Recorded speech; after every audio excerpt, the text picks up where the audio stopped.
What's going on YouTube? I'm Pogiforce. This is my hat. We're at Atlanta's Games and Comics today.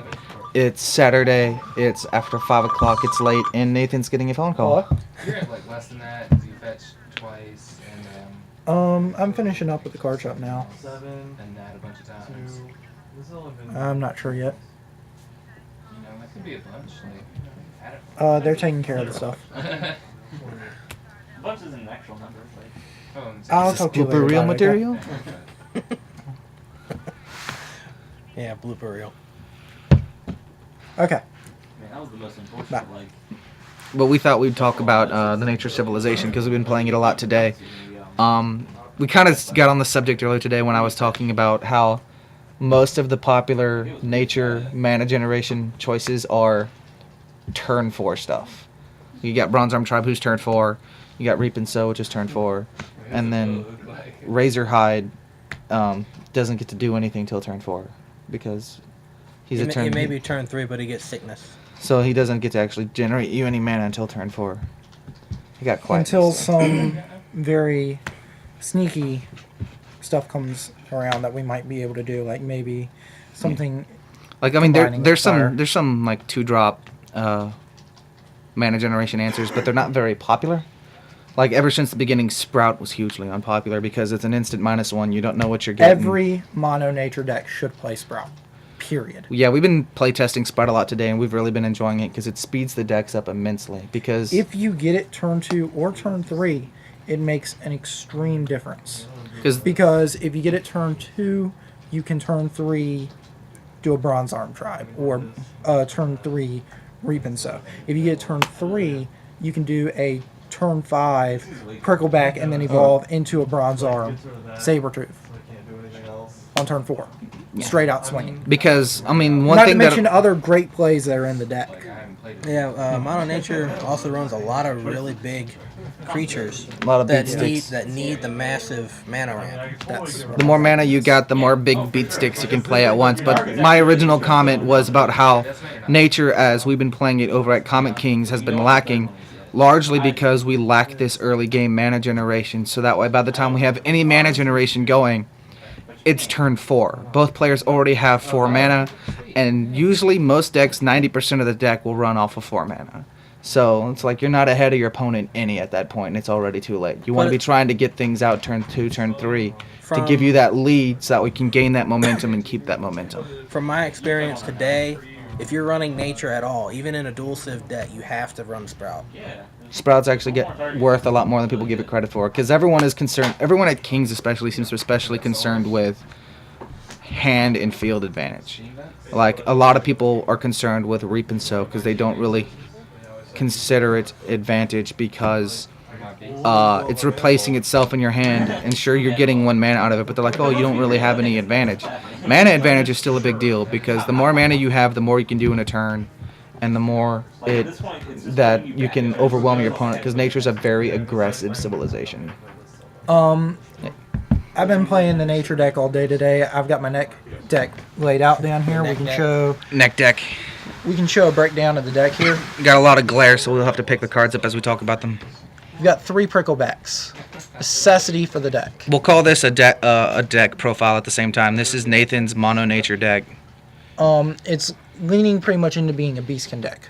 We've got 3 Howler Tribes, Moon Howler Tribes. Not necessarily a necessity, but very helpful. 3 Sprouts. You have to play all 3. Even if you only draw 3 2, Razor Hides. Very effective. Just to make a comment on Sprout real quick, the reason why you run 3 is because you want it turn 2 or turn 3. And the more of them you play, the better your odds of actually getting it then. Because if you're drawing it turn 7, it's not nearly as helpful. Yeah, it's not. But if you get it on... if you play One it of the- before turn 4, it's good. Well, see, here's one. There's some interesting things you can do with it. You can get it and play it on turn 2. Speed you up, and you have a turn 4 play on turn 3. Or, say if things go unlucky for you and you have a different play that you want to do turn 2. Turn 3, you could do something insane, such as playing 2 Sprouts on turn 3. If you have both of them in your hand. Yes. So, I mean, there's some really good things you can do with Sprout. It really speeds up the deck. It makes a difference. Razorhide very effective in the deck. Bronze Arm Sabertooth, good early way to bash it in. Part of the reason why you need to have it as a Beastkin deck for this build. Not to mention Sabertooth, when they finally deal with him, he generates more mana for you for late game. Yes.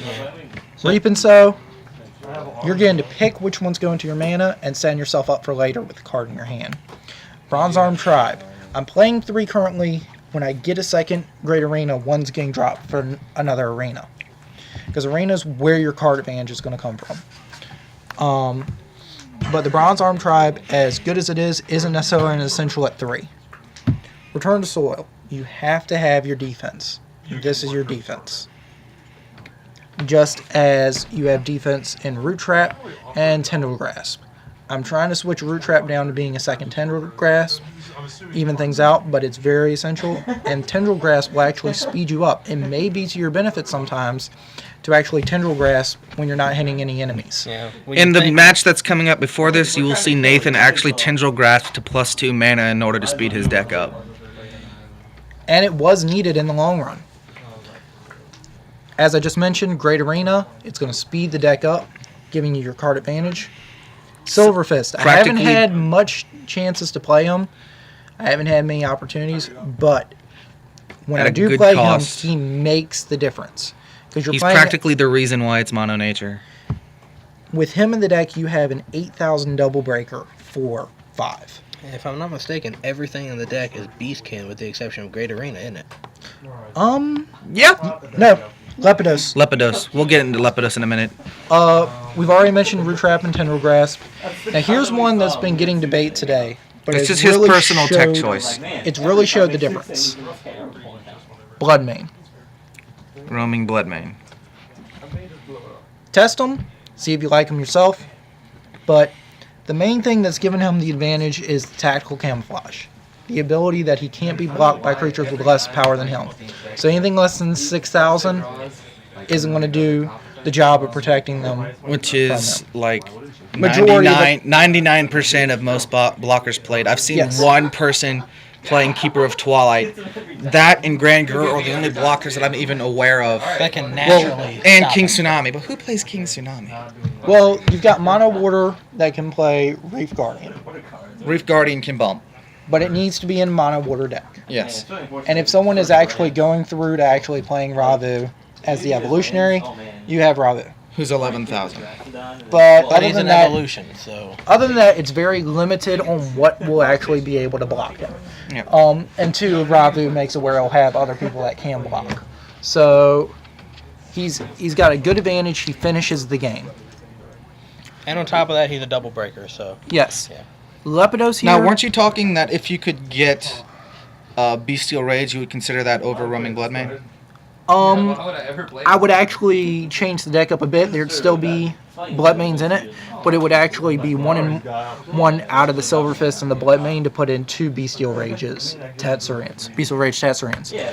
Because Bestial Rage Tatsurian with Lepidus the Ancient gives you a very strong defense and offense at the same time. Right, you're using offense as your defense. Let's find one of the Bestial Rages real quick so we can talk about it. This is out. This is one that I'm lending Nick that he had in his deck today. Bestial Rage Tatsurian, 6 for 5, double breaker, power attack plus 3,000. Whenever he wins a battle, you break one of your opponent's shields. And that combos very well with Lepidus because their effects are independent of each other. So Tatsurian wins a battle, he breaks a shield, then Lepidus' effect goes off, and you send a shield to mana. So you're effectively double breaking with Tatsurian, and you're not even attacking the shields. And what's funny about this is Nathan thought of this when we didn't he? It's kind of interesting because a lot of people look at each cards independently and don't think about how they combo sometimes. But see, that's the thing with nature is you need to be relying on synergy. Nature works off synergy just as water does from mono builds. It's actually ironic how in the cartoon that they're described as the civilization that's all about building community. And see, this is the thing. It's a synergistic thing. Now, Tendril Grasp, though it's a good card, isn't always necessarily mean that once you flip it and it's a shield break, don't necessarily shield blast.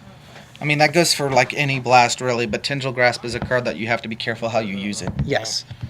And really, the only time that you need to be using it to your own advantage when it's clearing more of your field than your opponent is look at where you are sitting in mana. Do you need more mana? Yes.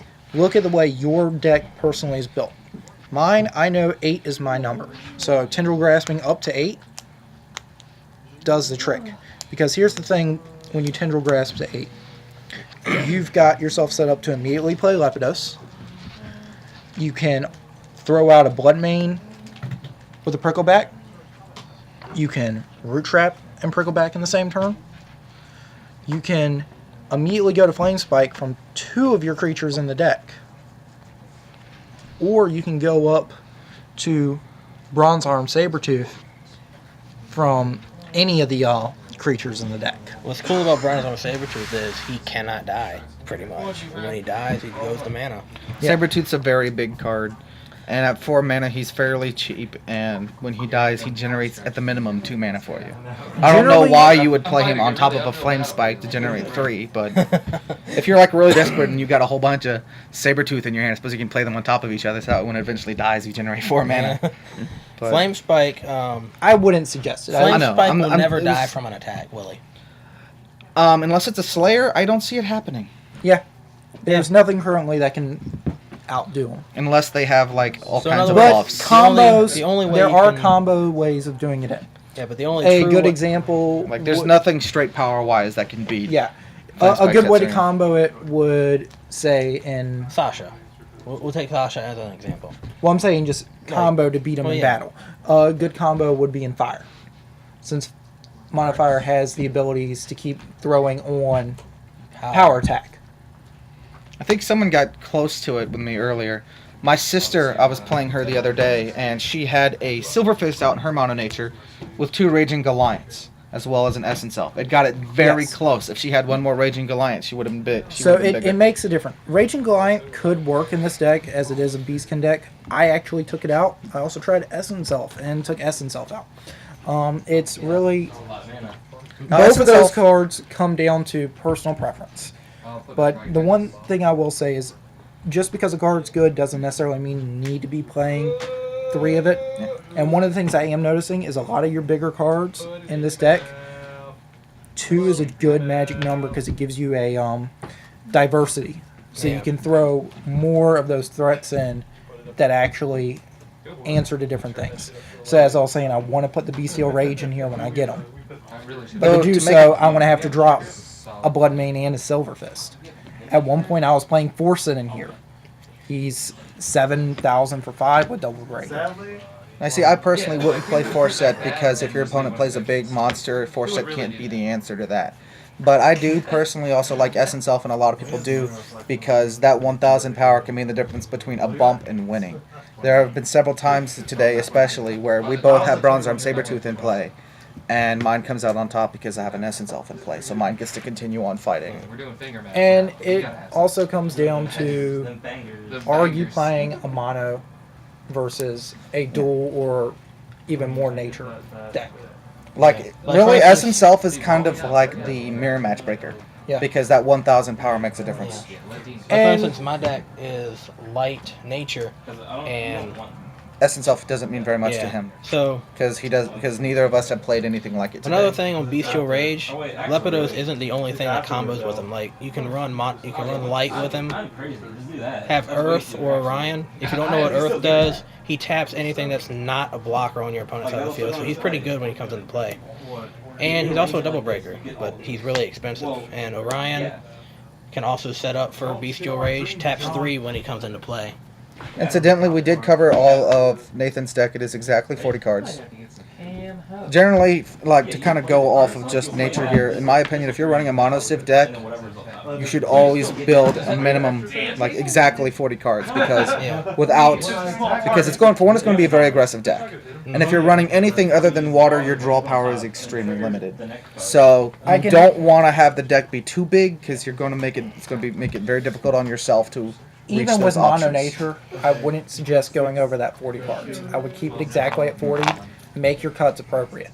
But here's one thing to The show. reason you don't want to go over 40. Here's one thing to show here. When you look at my deck, 1, 2, 3, 4, 5, 6, 7, 8. So that's 24, 25. Cards that Only are 4 or less. 15 cards in my deck exceed 4 mana. So, and then of them, 3 of them are directly at 5 mana. 3 more at 6.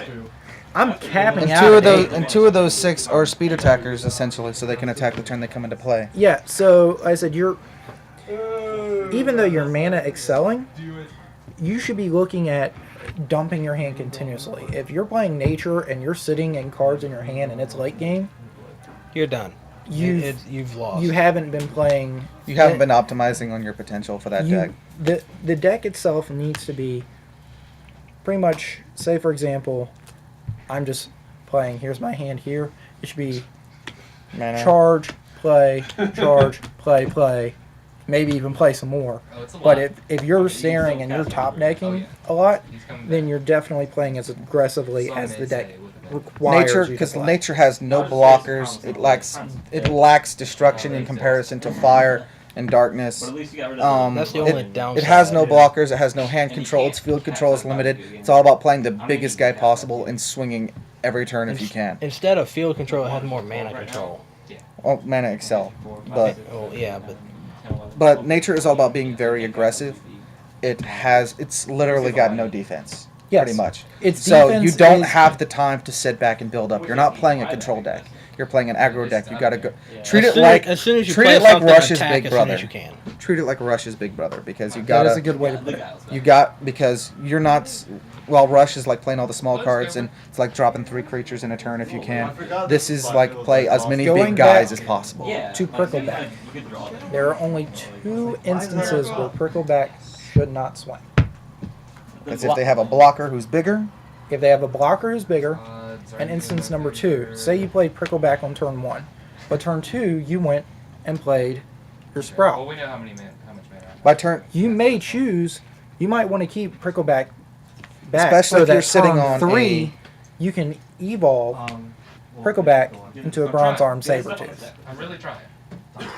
That Prickleback should swing every turn in the way we've noticed the nature decks play today. Rarely has a game gone by that we haven't had one, if not both decks, put a Prickleback out on turn 1.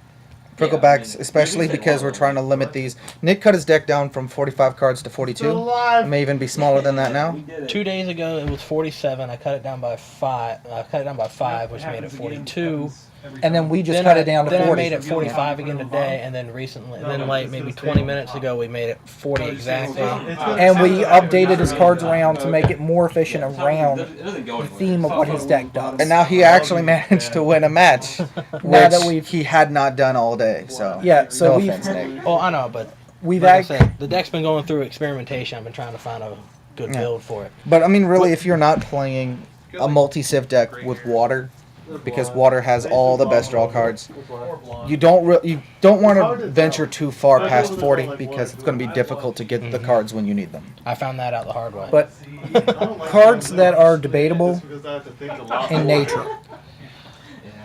I think really, if you're relying on something turn 1, turn 2, like you want that turn 1 Prickleback, you want that turn 2 Sprout, try to keep it at 40 because the more you go over that number, the less likely you're going to get those cards when you need them. And then cards that can be changed around to fit the deck to what you're trying to do. Not every Mono Nature deck needs to run a Lepidus. Good card. One thing I just thought about. Not every one of them needs to play Roaming Bloodmane. Once again, good card, not necessary. Same thing with Silverfist. I would It's actually an amazing suggest card, but it's not necessary because there are other things you can play to benefit the deck. Silverfist, though, I would consider practically necessary because he's almost the whole reason why, especially a lot of people play Mono Nature, because without Mono Nature, he's weak.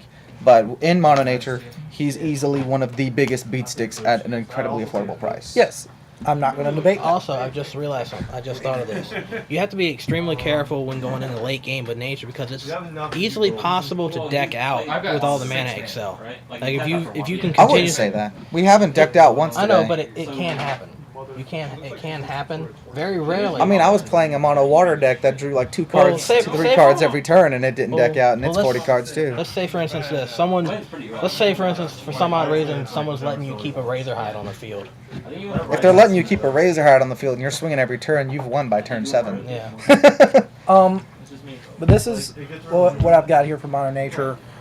I'll try to start exploring into some other stuff, but nature is definitely where I'm keeping it at. I'm the dark guy. He's the nature guy. You got to be a guy of something, Nick. I think he's our light guy, actually. Light Because he's nature. played light pretty much in every deck he's built. Yeah. But he doesn't glow. He doesn't have effervescence.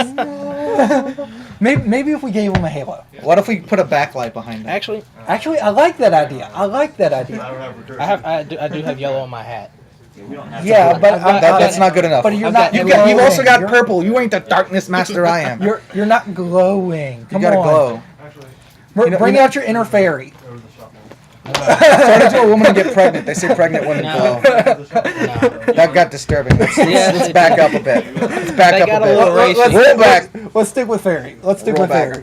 Okay. So nature. Let me get to a really bad card, nature. Mana Storm. Mana Storm, terrible card actually. Actually, I believe it does Actually- have a place in the deck. It can. In the light of the fact that Sprout is actually good, I see the potential for Mana Storm. It's just the fact that it being at 5 mana, odds are you're not going to be playing much else in the same deck. If you're playing Mana Storm, then you're relying less on your early game nature stuff and more on your late game. Mana Storm should be in a deck that plays more Big guys. cards with costs higher than 5 than 15. And even if still, you're I would playing consider that those- a major risk, because if your opponent's running a faster, more aggressive if deck, you are playing a deck that's playing that way, you're not going to be playing a theme deck. So you're not going to be playing Bronze Arm Sabretooth. You're not going to be playing Flame Spike Tatsurian. So you're not going to be looking at either you of wouldn't be playing Moonhowler Tribe or Prickleback either, for that matter. the... Maybe Razorhide, but I wouldn't. But Yeah. if you're taking out the Beastkin Evos, Moonhowler Tribe would definitely not be there. Yeah. So what you would be relying on, you would have the Mana Storm. In fact, what it would probably be is actually a dual Civ situation where Silverfist wouldn't even be there. Maybe Light or Water or Darkness for some blockers. Yeah. So that way you have some defense until But you can build up to where- those big creatures. Where you would Here's be another- playing is like here's you would be another bringing in subject some that actually you'd be bringing in some creatures that we don't see in this deck that I consider putting in here. Bringing in things like Gas Bag, Gas Bag. Karate Carrot. Karate Carrot was a big hit before Bronze Arm Sabretooth because he's the same cost. He swings for 5k. He's not a double breaker, but he does swing for 5k. And when he dies, he goes to mana. But you'd be bringing in He's these, like Sabretooth's little brother. and if you are going to play Mono Nature, Big Daddy costs 14 now. and may be considerable in a deck that plays more big guys. In this deck, I tested it and it doesn't work that well. Chief Mini Tribes is a possibility Alright, Big Daddy. because it is, even though he's a 2-cost guy, he's a late game play. I would probably consider He's him a late more of game. a mid-game play in a deck that plays more smaller creatures, because then you can drop a bunch of creatures really quickly to get Chief Mini Tribes to where he needs to be sooner. But- Especially at 2 mana, because it's kind of weird to hold on to a 2-drop on your hand until you have 2 or 3 creatures. But he's very difficult to play around currently. We'll see. Ironically, if he As was a more little bit cards stronger come out. and his cost was higher, he would probably be more feasible. Because if he was like, say, a 4 for 3 instead of a 2 for 1, then you'd be like, well, I already got a Prickleback and a Moonhowler Tribe in play. But yeah, he's definitely something to consider. And like I said earlier, consider Essence Elf based on your own build and your own experiences. Saying, It's great in mirror matches if you're running nature, because but honestly, if you're going for Mono Beastkin and you feel that you have your low cost creatures already down, pretty much set in stone, then I would go ahead and escalate up from Essence Elf into the Goliath. The Goliath. That's another thing. Because Goliath will benefit your deck more than least if you're- Essence Elf, only if you can work around the amount of mana he costs. gotta power this back up. So, Oh, don't tell me it's a lie. The cake is a lie. so as long as you have the mana to work with it, play it. Otherwise, back down to the essence. Oh no, you got the Banner Reflection that one time. That was really good. But I'm really glad that Evil Fury gave us the cards it did, because Nature was an extremely underappreciated civilization. We didn't have a lot of... We had Great Arena, but we didn't have Flame Spike. We didn't have Bronze Arm Sabertooth for those early big guys. Roaming Bloodmane, and we didn't have Lepidos either. There was just so many cards. Prickleback, we didn't have Prickleback. We didn't have Moon Howler Tribe. Half this deck came from Evil Fury. Yeah. Can I say something real quick? This was actually brought up earlier. A battle between Flamespike Tatsurian and Evil Fury Tatsurian. That's pretty good. Most likely, Flamespike's going to win because he hits 14,000, whether he's attacking or sitting still. Interestingly enough, though, you have to take into the fact that Evil Fury Tatsurian can lock out a creature. Yeah. So it depends on who's in play first. Mm-hmm. I would say we could play. If Flame Spike's in play first, Evil Fury could lock him down long enough where he doesn't get the chance to swing back. Right, but if In the Evil long Fury's run, out first... in the long run, I would say Flame Spike has the advantage. In the long run. In the long run. In the Because long he run. has cheaper bait, his cost is lower, and he swings for more. Yeah, he Though hits hard. Evil Fury is also a triple breaker, so there's that to consider. Yeah. So in the long run, I would say Flame Spike is the better Tatsurian. Put it this way. Of the evolution Honestly though, this is something that I'm considering attempting with my dual civ build. Taking a look at what a Tatsurian deck would do. Like infinite block. Also, That'd be kind of interesting because there are 8 different Tatsurians. We got Tatsurian himself, who just came out in the TVR boxes. Then we got Chainlash Tatsurian, Wrist Rocket Tatsurian, Cool Spike Tatsurian. Tatsurian the Unchained. Tatsurian the Unchained came out in Rise. And then we got a... I feel like I'm Spike. forgetting something. Flame Spike Spike. Tatsurian. Evil Fury Tatsurian. I'm And pretty then sure I'm holding up finally one too many the fingers. Rage. And then Bestial Rage Tatsurian. Bestial Raging. I'm probably miscounting somewhere, but if last week counted, there was 8 different Tatsurians. Which, And then we got- if you play full play sets of each, that's going to take you to 24 of your 16 cards, leaving you with 16 cards left, which you would definitely have to play Sprouts. And I would play Hyperspeed Dragon because it would affect all of them. I can agree to that. You definitely have to play Sprouts, though, and you would definitely have to play Maybe Bronze Arm Tribe Reap and Sows. or Reap and Sow. These You know would another good card that would These be- would drop you down to 10 cards to work with. Great Arena, you're playing 24 cards that are all 5,000 power or more. Yeah. You'd be able to draw so many cards. So, but these would be the ones of those 16 that you definitely have to play 3 apiece. But honestly, looking at it, I don't think playing. It probably wouldn't be feasible you because wouldn't play. You wouldn't play. Wouldn't be workable. You wouldn't play 3 of each Tatsurian. Probably Some not. of them, yes, Some of them are more usable than others. Some of Like, them, for instance, the you would evolution play- Tatsurians, you may play 2 of each of the evolutions. yeah, I would say 2 of each of the evolutions, which ups you to 18. You know what's so And cool Cool about Spike, them? I would say. Is that literally the evolutions could evolve off of any of the Tatsurians because they're all Beastkin Armored Dragon.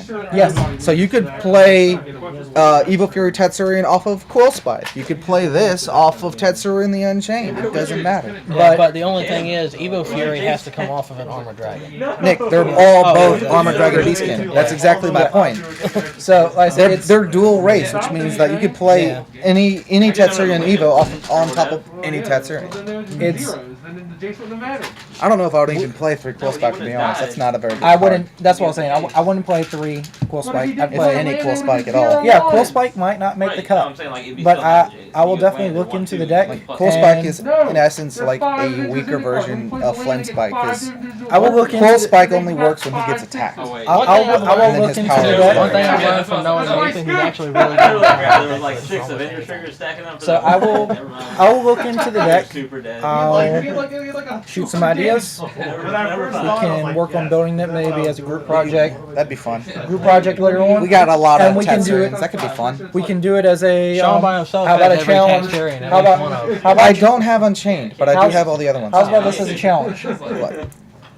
I'll work out a deck for Tatsurian, you work out an optimized deck for Scaredorable, and we will see who is the stronger creature. That'd be Scaredorable. My bet is or Scaredorable. Tatsurian. Oh, I mean, my mono dark deck's already 90% Scaredorable as it is, and Scaredorable is really Well, good. obviously, we're going to have some stuff that aren't Tatsurian and aren't Scaredorable in the deck, but this will be an interesting look. I mean, Hydro Medusa is the obvious choice in mine because he's just such a good evolution. Yes.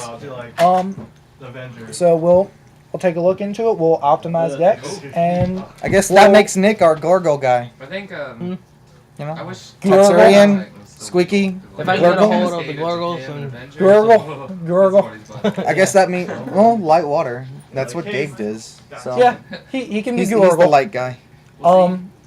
Well, here's the thing though. He's not cool enough to get a forklift tank. I have 3 forklifts. But you're not cool enough to use one. You're just not cool His enough. girl ain't Sasha. Speaking of forklift tank, True. I know this is He a can't nature, get with an angel command. I know this is a nature discussion, but speaking of forklift tank, a lot of people really underestimate forklift tank. He may have weak power, but his effect is actually pretty decent. Well, here's the thing. His effect is really good. I like his effect. His high cost and low power make him difficult to use more than once. Now, something that we may want to start trying, testing out. Not something for organized play for this, but we may want to Which test. we will be getting soon. There's talk of getting But we organized may play in want to January. we may want to test to see how games would work with more than 2 players. Try playing 3-player, 4-player games. Back in the day of Duel Masters, they had rules for more than 2-player games. So we could use those and see how that would work. So why with don't the we new go ahead? Kajuto Why don't we card go list. ahead and work on doing a list up for Gurgle as well, and we'll throw all 3. against each other or in a open fight? I forgot the word is like free for all. There we go. Battle Free It's for a all. grand melee. Battle It is Royale. a grand melee. So you got to get all the Glurgles, Nick. Potato gun, we'll work Hovercraft. Well, first thing I'm going to work on is fixing up my deck. This Well, will I be a can- long-term project because some of these I cards can are going work to be on difficult. I can work on the deck list. I can shoot them around. We can debate here and there, and then when we have deck lists settled, we can do a video presenting deck lists. Get some feedback from the video audience. And Don't expect these decks anytime soon. These are long. This is going to be a long-term project. We got plenty of other things on the plate for the near future. I still have a deck profile to do. There's some other videos to upload, some other duels to to do. do myself. I might do it tonight while I'm still borrowing your cards at your house. Sure, okay. But I guess we need to wrap this up for now. This video's been half an hour long. Yeah, it's going to take you Nathan's- a week to download. Nathan got a call early, half an hour ago saying he needed to come home. So, No, saying I need to eat. Food. Hungry belly. but that's it for now, YouTube. All right, I'm Everyone King say peace. I'm King of Game 16, I'm Pogiforce. and that's Nathan. Nathan's going to have a call sign sooner or later. Peace out, Kaijudo Duelists. Duel on. We'll see you later.